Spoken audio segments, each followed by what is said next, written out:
E nós começamos mais um Liberdade de Opinião, direto do Rio de Janeiro, para conversarmos com o jornalista Sidney Rezende. Tudo bem, Sidney? Foi bem de fim de semana? Muito bem, saudades suas, né? Que bom que você voltou aqui para o time. Senhoras e senhores, bom dia. Ouvintes, bom dia também. Internautas, bom dia também. Para você que está nos assistindo em todo o Brasil, no mundo todo, por todas as vias, bom dia também. Bom dia, Colombo. Colombo, tem que reduzir um pouquinho isso aí, senão eu vou ficar falando bom dia a manhã inteira. Não, mas é bom. Você é um multimídia, um homem multimídia. Tem de dar bom dia para todo mundo mesmo, Sidney. Bom, olha, quem não deu bom dia ontem, muito pelo contrário, foi o presidente da República, Jair Bolsonaro, que saiu para fazer um passeio de moto pelo Distrito Federal e, enquanto cumprimentava apoiadores, foi cobrado por um cidadão sobre a alta no preço do arroz. E em tom irritado, o presidente respondeu, abre aspas, quer que eu baixe na canetada? Você quer que eu tabele? Se você quer que eu tabele, eu tabelo. Mas você vai comprar lá na Venezuela. Fecha aspas.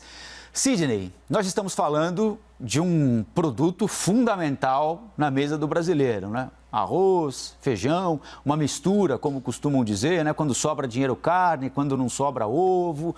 Como é que você avalia toda essa discussão e o tom da resposta dada pelo presidente ontem a esse cidadão lá em Brasília? Ah, vai comprar na Venezuela. Pois é, bom, eu achei desnecessário, porque o senhor até falou, por favor, né? E ele não abordou o presidente de maneira deselegante ou mal educada, ao contrário. Olha, e ele não está errado, não. Eu aproveitei, fui dar uma olhadinha, agora de manhã mesmo, para ver o preço do arroz. Olha só, você que está nos acompanhando, senhora e senhora que de repente fazem compras sistematicamente aí, gosta de verificar o preço. O arroz agulhinha, tipo 1, 5 quilos, está R$ 32,95 na promoção. O arroz branco longo fino, R$ 27,80. O arroz parborizado, R$ 28,83. Aí eu vi ali, arroz culinária, né, a R$ 11,99. Opa, esse tem que comprar. Quando eu fui ver, 2 quilos. É mais caro do que os outros. E eu nem me liguei que nós tínhamos esses tipos, agulhinha, longo fino, parborizado, culinária. Para mim era meio que tudo igual, sabe? Pelo preço, pela marca e tal, você compra. Então, quer dizer, esse senhor, ele somente externou um pensamento de todas as pessoas que estão acostumadas a pelo menos, comer o que tem na cesta básica, arroz, feijão, ovo, uma coisa dessa ordem. Então, o presidente, eu acho que errou na mão ontem, não foi muito legal isso, e vai se acumulando esse tipo de comportamento por parte do presidente. Olha, por mais que ele seja autêntico, por mais que ele diga o que pense, por mais que o presidente tenha suas qualidades e tudo mais, né? E não esteja rompendo um estilo que ele próprio tem a vida toda, teve durante a campanha, que ele não esteja mentindo. São qualidades, evidentemente, que você coloca aí no ativo do presidente. Mas no passivo, essa forma que ele tem tratado as pessoas, ou mesmo dizer que a vacina não tem que ser para todo mundo, ou coisas assim, vai se acumulando pensamentos aqui e ali, e isso vai gerando uma certa insatisfação. Tanto é que, se você verificar, os candidatos apoiados pelo presidente da República a prefeitos em capitais, peguemos aí o Rio e São Paulo como dois bons exemplos, Minas um pouquinho diferente, mas Rio e São Paulo, os candidatos deles estão, pelo menos as pesquisas estão apontando isso, estão descendo o prestígio popular que tem, e outros mais à linha da oposição estão crescendo. São sinais de que o presidente não pode ficar minando o que se chamou por aí de bolsonarismo raiz. Vai batendo, o povo vai ficando meio aborrecido. Achei que ontem ele errou na mão. Nós falamos sobre a inflação para os mais pobres, acho que na semana retrasada, aqui no Liberdade de Opinião, Sidney, com você, com o Alexandre também, a inflação para os mais pobres foi bem mais alta do que para os mais endinheirados, né, para as classes mais altas. A inflação em outubro, para todo mundo, subiu quase 1%, 0,94%. É o maior salto desde 1995 para um mês de outubro. Os maiores responsáveis pela alta foram exatamente alimentos e bebidas, algo que afeta imediatamente o bolso e o humor da população também, não é, Sidney? É claro que, como disse o presidente da República, ele não vai tabelar preço de nada, não é esse o caso, né? Evidentemente. Mas há alguma coisa que esteja ao alcance do governo, neste momento, para tentar administrar de alguma forma, mesmo que indiretamente, essa variação para cima do preço dos alimentos? Colombo, é importante que o presidente mantenha uma boa ponte de diálogo com a área econômica e que o ministro Paulo Guedes designe, junto aos seus auxiliares, aqueles que tenham uma sensibilidade ou que trabalhem mais em pautas populares. Porque um presidente é um presidente de todos, ele tem que tomar medidas que agrade diante das condições e que atenda os reclamos e as necessidades do povo em geral. Não vai ter unanimidade, evidentemente, ele não vai conseguir alcançar isso para todo mundo. Mas é preciso ver algumas políticas objetivas, não só de resgate social, mas se amenizar o plano da dificuldade que se tem hoje das pessoas de manter o seu padrão e poder aquisitivo. O desemprego aumentou muito de maio para cá, muito por conta da pandemia, não é nem exatamente por causa do presidente, mas os alimentos cresceram de preço, 2,24%, uma média de 1% que se aumentou na inflação de bebidas e comida, isso pesa mais no bolso de quem ganha pouquinho. Então é preciso criar maneiras alternativas de que as medidas econômicas sejam mais fiscalizadas e mais atentas. Houve um certo deslize aí quando se optou deliberadamente em exportar alimentos básicos, porque o preço estava melhor, mas, enfim,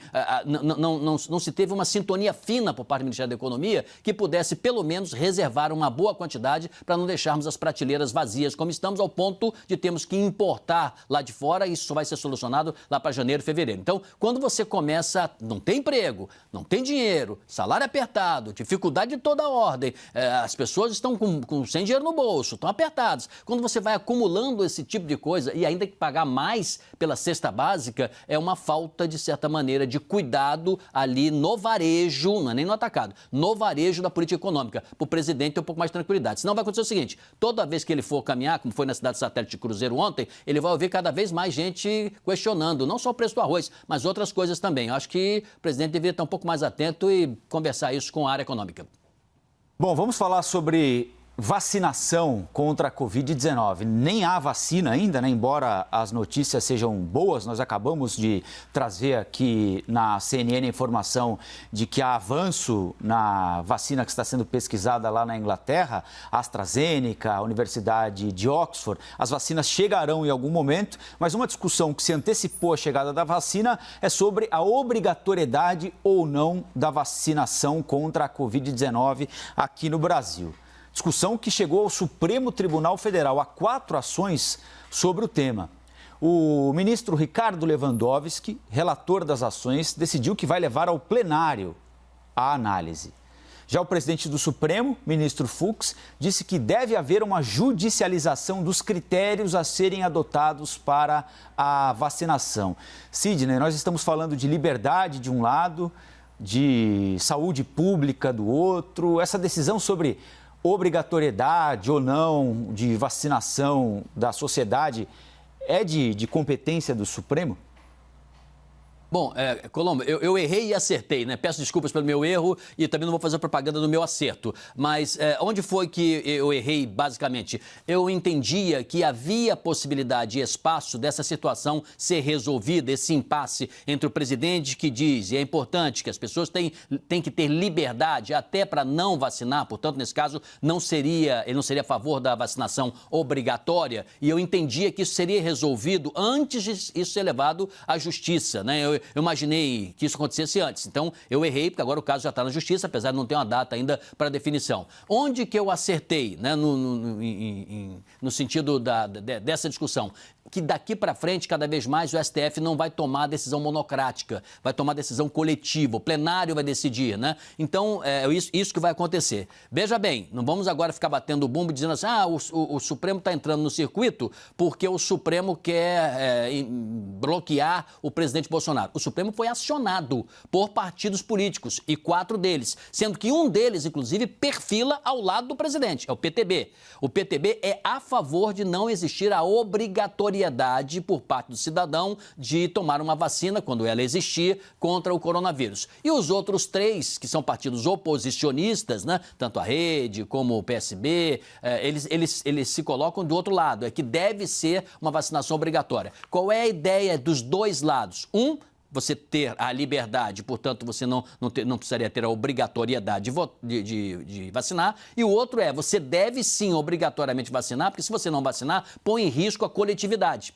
E principalmente aqueles que também não se vacinarão. Então, essas discussões elas vão ser feitas em conjunto, não tem data ainda, e vai se analisar esses 4 processos. Quando você diz assim, é o Supremo que deveria decidir isso, não deveria ser. Não me agrada que tudo tem que ir para o Supremo.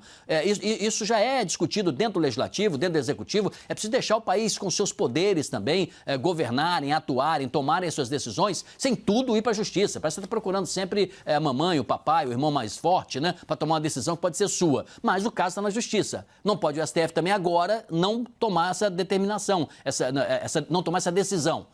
Não tomar essa decisão. Então, quando você diz, o Supremo e tal, não deveria ser, mas será. Agora, por que a gente chegou a esse ponto, Sidney? E você acha que quando a vacina estiver disponível para os brasileiros, vai ser necessário obrigar alguém a tomar vacina? É claro que haverá um caso ou outro de alguém aqui ou acolá que não quer tomar vacina por isso, porque veio da Inglaterra, porque veio da China, porque veio da Índia, porque apoia o candidato A, o político B. Agora, precisava chegar nesse ponto de colocar essa questão como um tema nacional de discussão no plenário do Supremo Tribunal Federal? Não te parece que as pessoas vão, por vontade própria, iniciativa própria, procurar a vacina, pelo menos a grande maioria da população?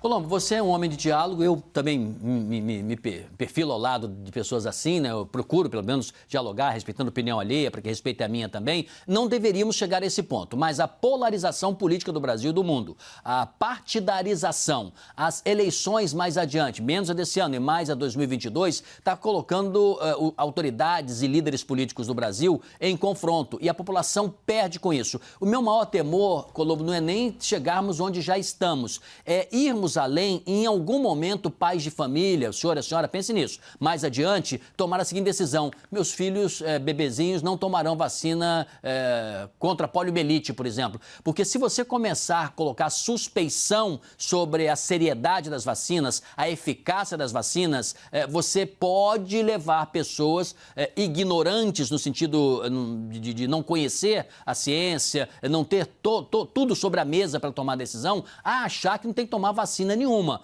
E aí nós vamos voltar a ter um crescimento do sarampo, a própria polio e outras doenças fundamentais. E não vou nem colocar aqui a gripe, né, que todos os anos a gente toma uma vacina atualizada. É importante, gente, separar essa discussão político-partidária de coisas que são interseções, são comuns a nós todos. Ora, se o sinal está vermelho, por que você vai incentivar as pessoas a ultrapassar o sinal vermelho? Tá certo isso? Você passa uma vez, passa duas, passa três, na quarta vez vem um caminhão, aborrou o seu carro, destrói o seu carro e tem um acidente. Então, nós não podemos brincar com essas coisas. Vamos separar o que diz a ciência nessa matéria, vamos ter serenidade, tranquilidade e, pelo bem do Brasil, termos um entendimento. Quando se diz, podíamos ter chegado a esse ponto, nós não podíamos, mas a vida não é como nós gostaríamos que ela fosse. Ela é como ela é, né?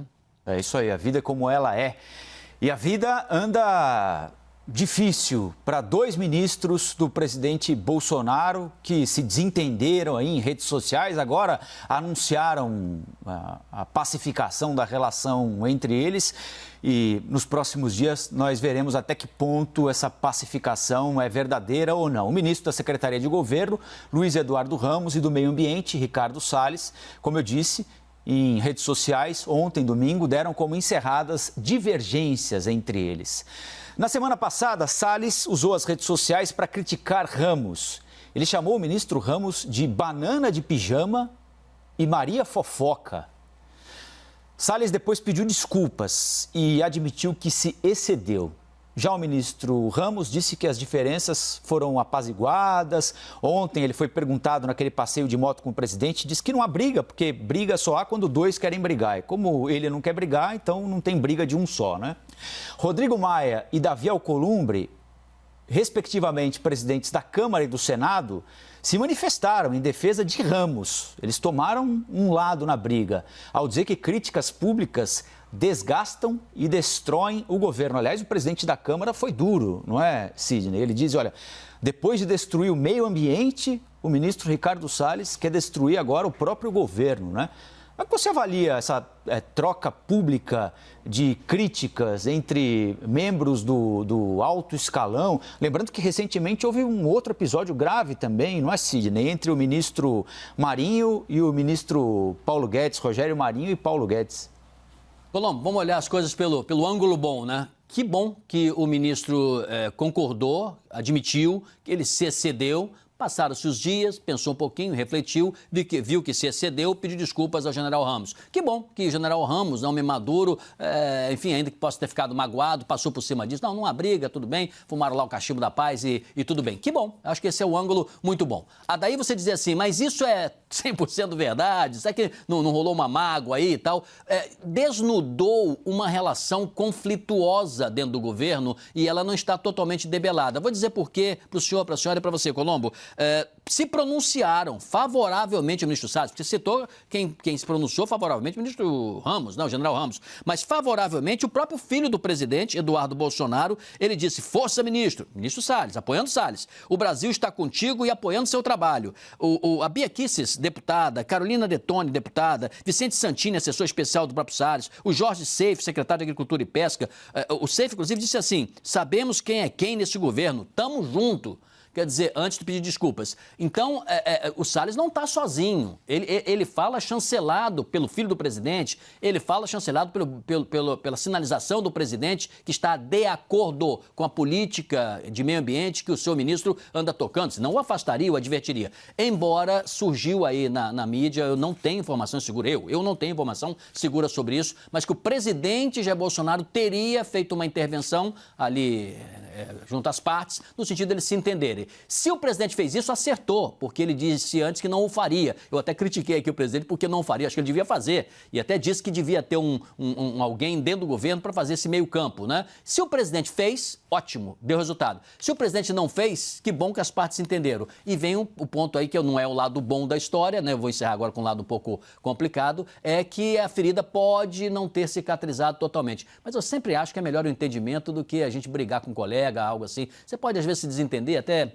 é normal, você é humano, né? Você levar um pouco a voz, mas depois você vem e pede desculpas, é sempre melhor. Eu acho que o entendimento, o diálogo é o melhor caminho.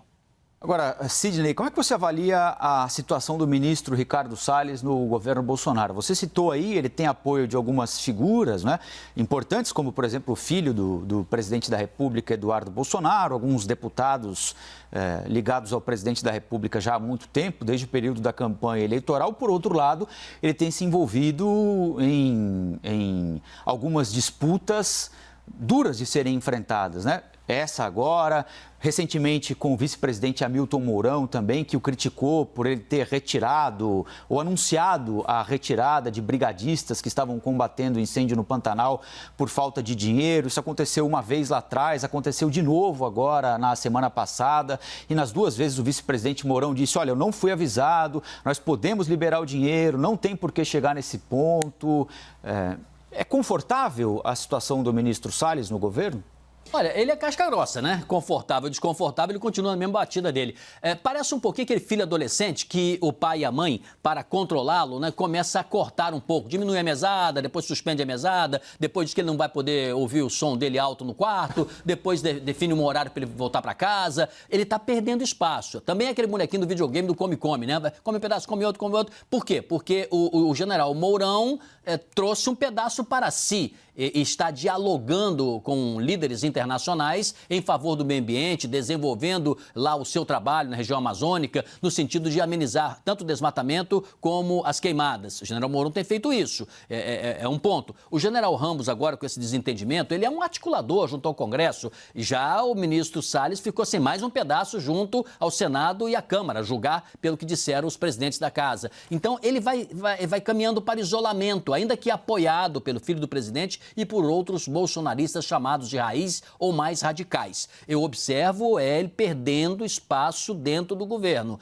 embora tenha o apoio do presidente. É preciso saber até quando o presidente o apoiará, até quando o presidente vai deixar rolar o que está rolando, ou até quando ele vai protestar de novo por falta de recursos. Está se tirando recursos da Ministério do Meio Ambiente e liberando esses recursos mais lentamente, o que tem levado de forma irritadiça, né, para a mesa do do Salles, o ministro Salles, esses arroubos, ele está meio que com pavio curto, né? Vamos ver se agora ele acalma uma semana, mas daqui a 10 dias pode ser que ele volte novamente. Vamos acompanhar. Sidney, boa segunda-feira e ótima semana, hein? Muito obrigado. Obrigado a todos.